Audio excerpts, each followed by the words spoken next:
Ladies and gentlemen, let me tell you something that the world won't. Doubt is not the enemy of faith.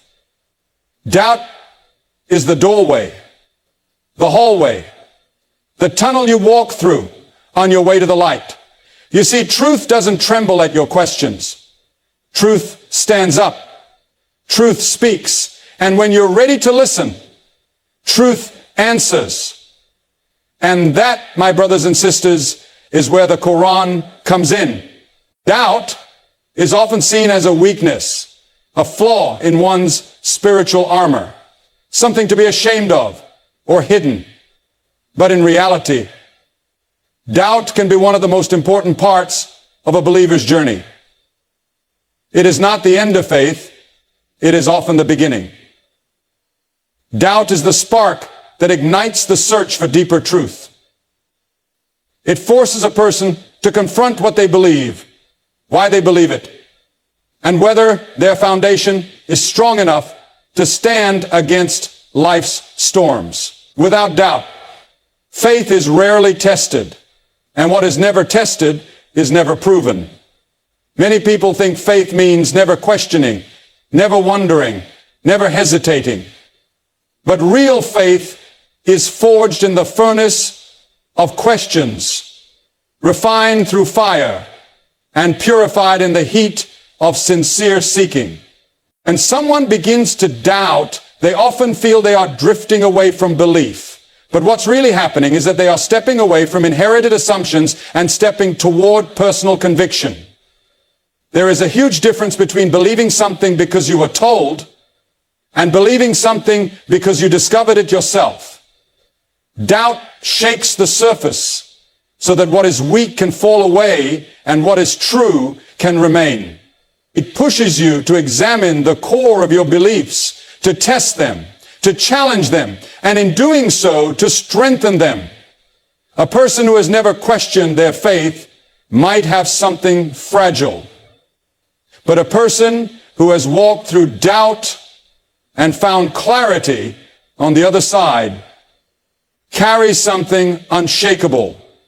Throughout history, the greatest believers have faced moments of doubt. Even prophets, saints, and scholars have gone through periods of uncertainty.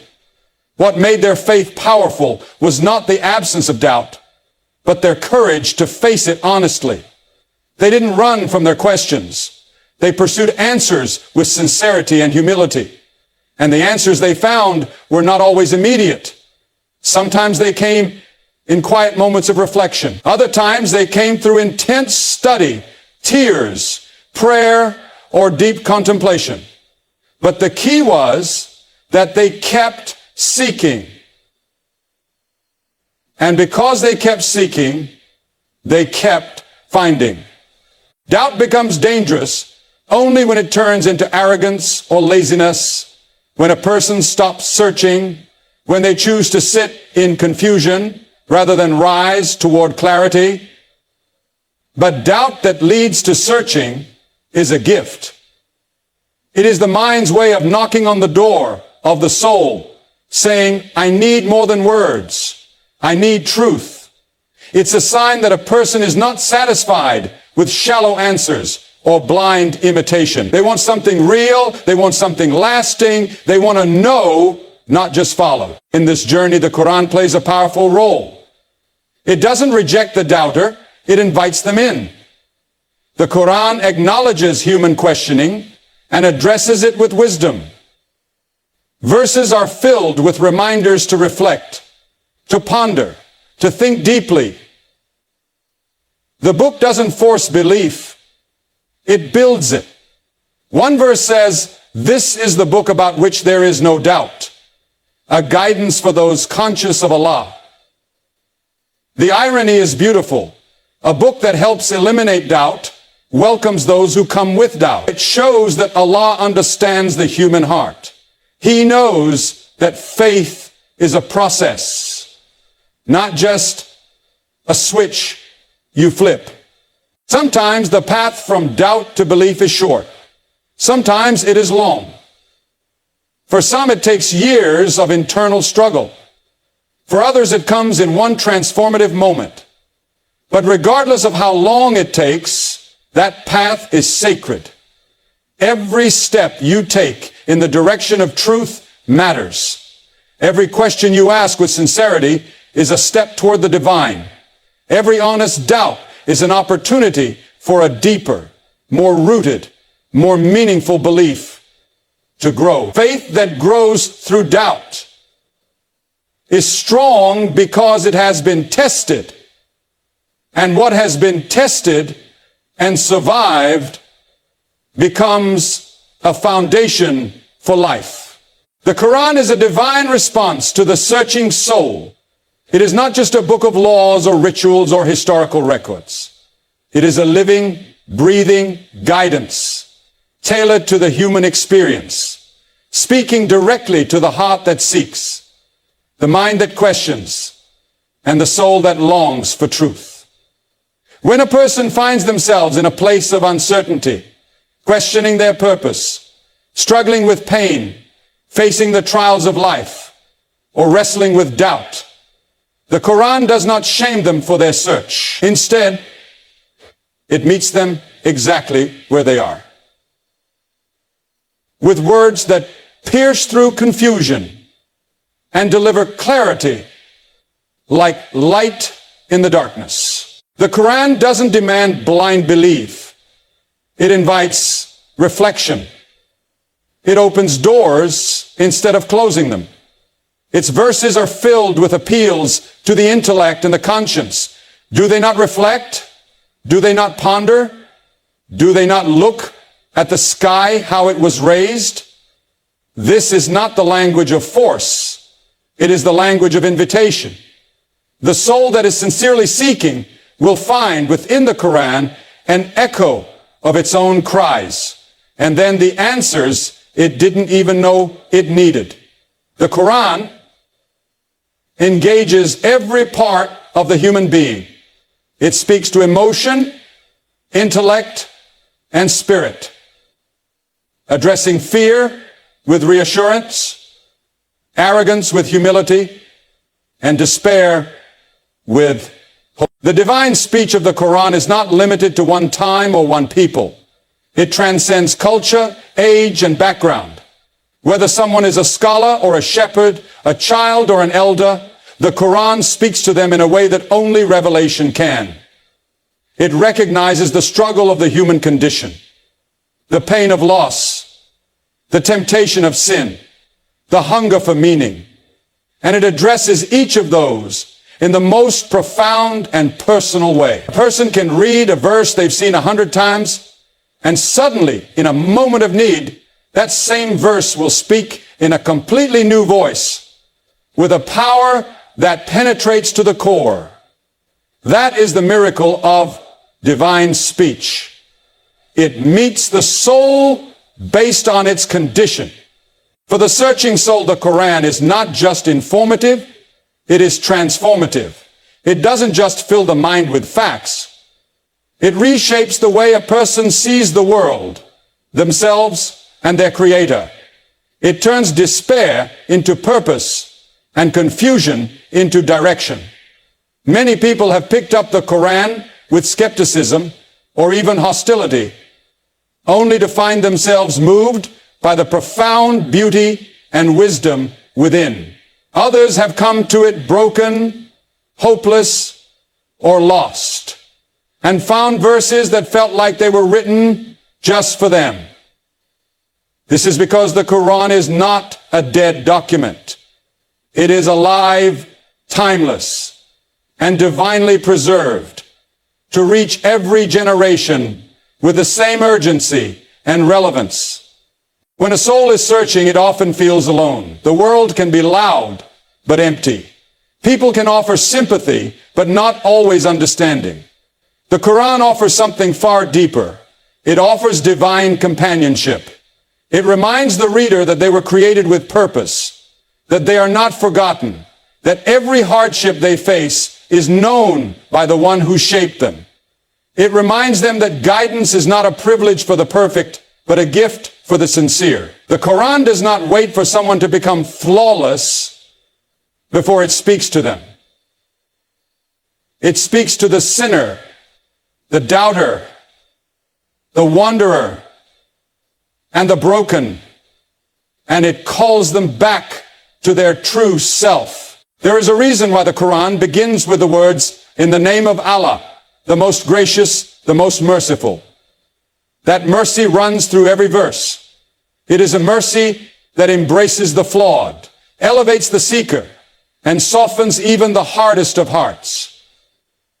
People often say the Quran changed their lives, but what they mean is that it awakened something that was always within them, the fitra, the natural inclination toward truth. The Quran doesn't give you a new soul. It restores the one you almost forgot you had. It reminds the searching soul that it was never abandoned, that every question had an answer waiting, and that the call of the divine had been echoing all along, waiting for the heart to become still enough to hear it. Truth stands strong against confusion because it is rooted in permanence, clarity, and divine wisdom, while confusion is often temporary, emotional, and built on uncertainty. In a world filled with noise, distractions, ideologies, and half-truths, it is easy for the human heart and mind to become overwhelmed. We live in a time where information is abundant, but clarity is rare.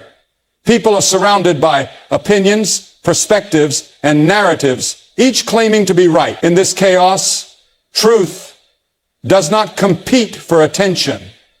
It simply remains. It does not change with trends or shift with emotions. It does not rely on who speaks it or how loudly it is declared. Truth exists independently of perception.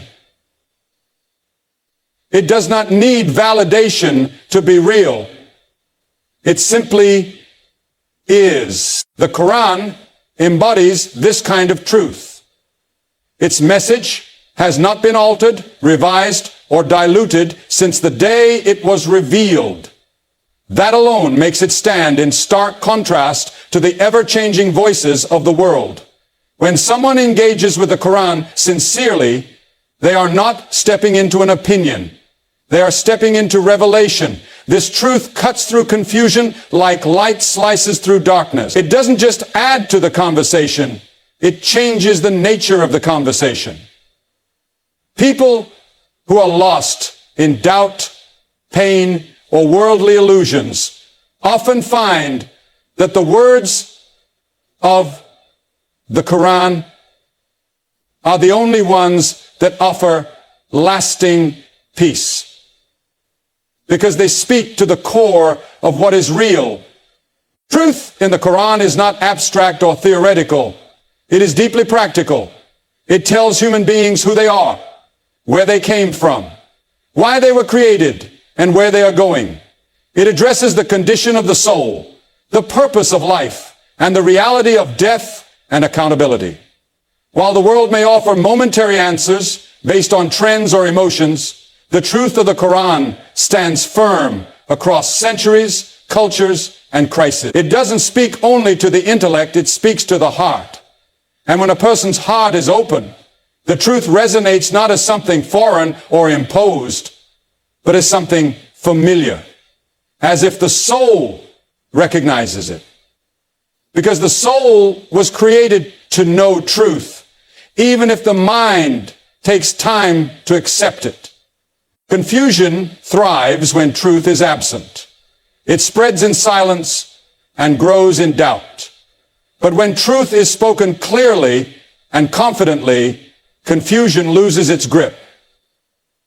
This is why those who sincerely seek knowledge and guidance find relief in the Quran. It gives them an anchor. When everything else is shaking, when life feels unstable, when the opinions of the world are too heavy to carry, the truth found in divine guidance gives a person the strength to stand. Not because they have all the answers, but because they trust the one who does.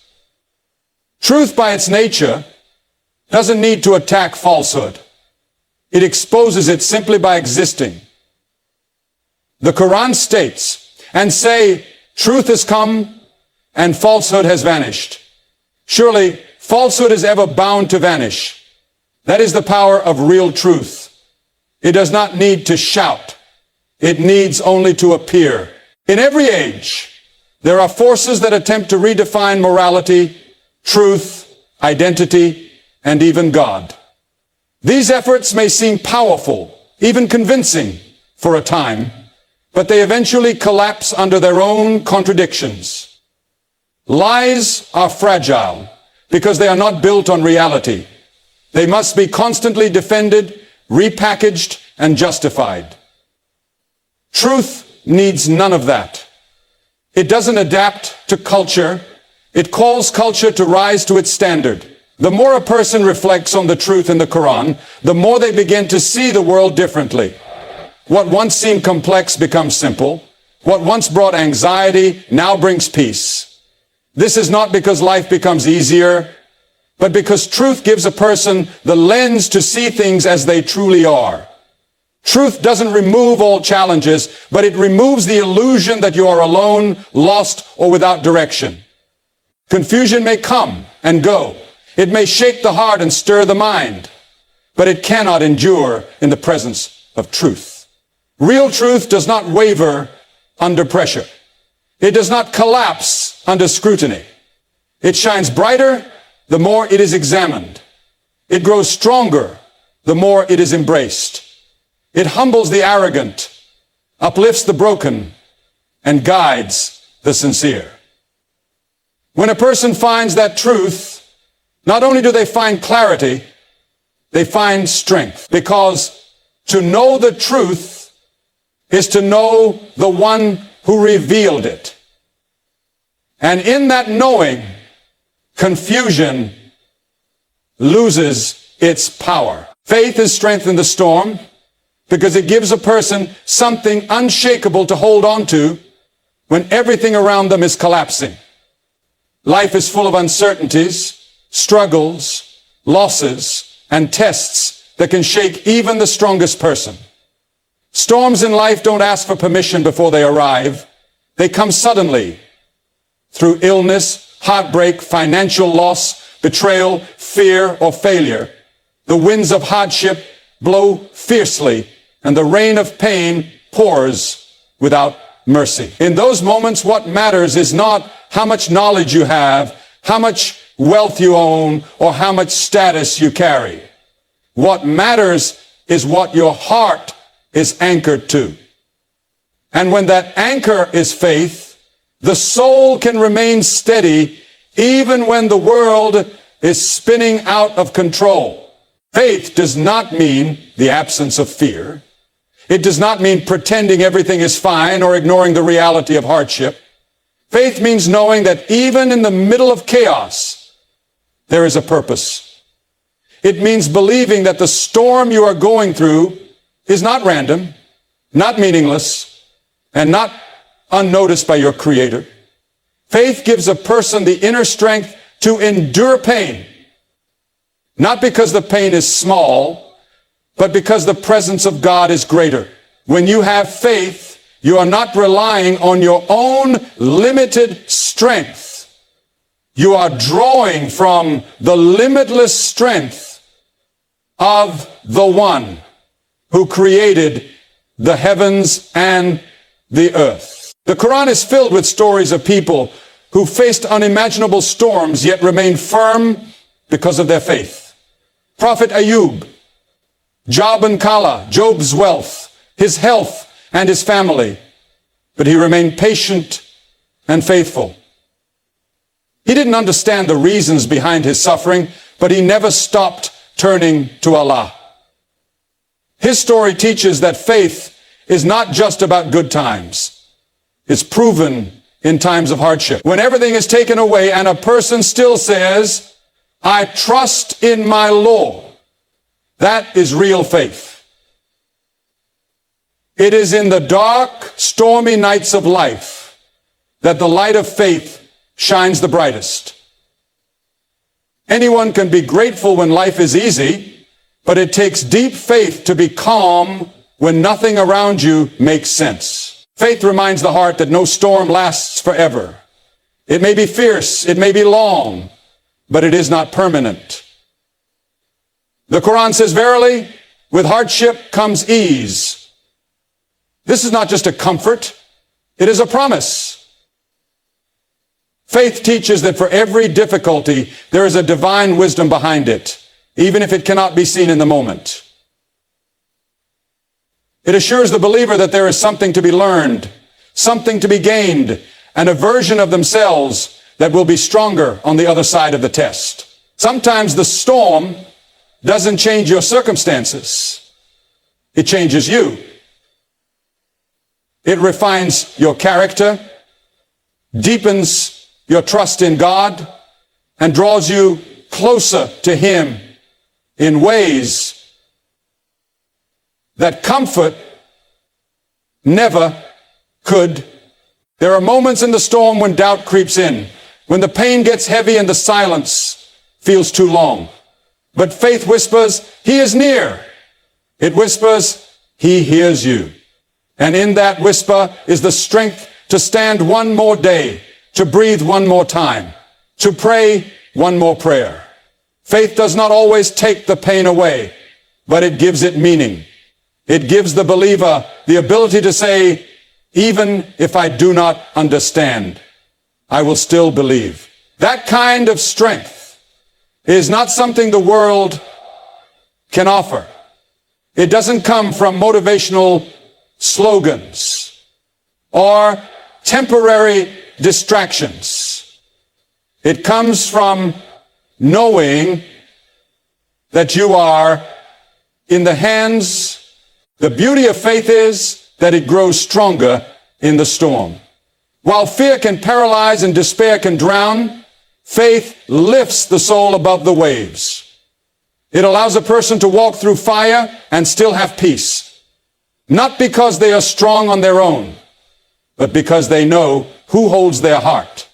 The storm may shake their body, but it cannot break their spirit. And when they come through it, they come through changed. Not just surviving, but spiritually elevated.